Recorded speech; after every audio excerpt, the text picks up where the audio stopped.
Hello, beautiful people. It's Dr. McCoy-Wilson again. In this lesson, we're talking about introductions and conclusions, why they are so important, and their basic structure and content. Let's go. So when we think of the parts of any essay, we should imagine the first essay that we learned, which is generally the 5-paragraph essay. This is because all essays are really the 5-paragraph essay with more body paragraphs. They all have an introduction, 3 or more body paragraphs, and a conclusion. But in this lesson, we're focusing on the introduction and the conclusion. Let's start with the structure of an introduction. Good introductions are going to begin with an opening, provide background information, then end with a thesis statement. And the thesis statement is the most important part of that introduction. And we'll talk about thesis statements in another lesson. Introductions play an integral role in every essay. They set the stage and provide the foundation that every essay needs. So introductions capture the attention of the reader. They introduce the topic, provide background information, and present the thesis. As I said, that thesis statement is the most important part of an introduction. So how do we capture the reader's attention? Well, we can use one of these introduction strategies. We can't use all of them because this is an introduction. This isn't a full essay. Introductions are generally 1 paragraph.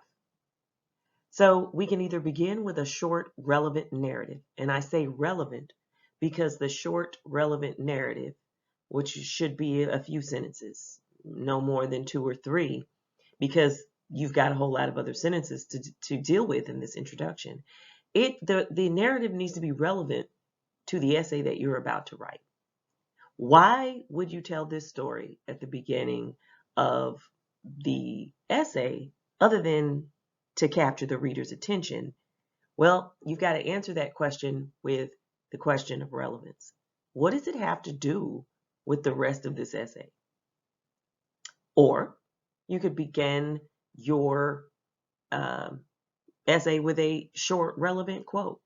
It's another introduction strategy. These are called epigraphs. You could also begin with a strong opinion, a powerful statement that grabs the reader's attention. Or you could begin with a powerful statistic that makes the reader go ooh and ah. Just like introductions, conclusions also play an integral role in any essay. Think of introductions and conclusions as the bookends on a bookshelf. Bookends hold books together and keep them from falling apart or falling down. So introductions and conclusions hold the paragraphs together, keep them from falling apart, and provide focus for the rest of the essay. So the purpose of a conclusion is multifaceted. It does a few things. First thing it does is restate your thesis. Restate your thesis here in a little bit of a different way than you provided it in the introduction.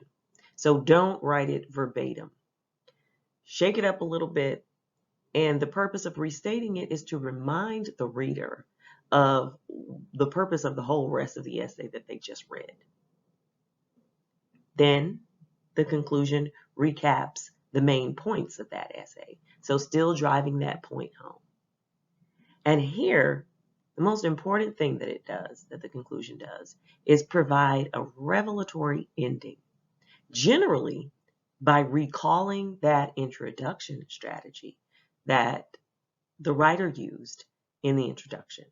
So if it was a short narrative, a powerful statistic, or a short quote, an epigraph, etc. Recall that here at the end of the essay and again explain, tie it all together, and leave the reader with some kind of food for thought.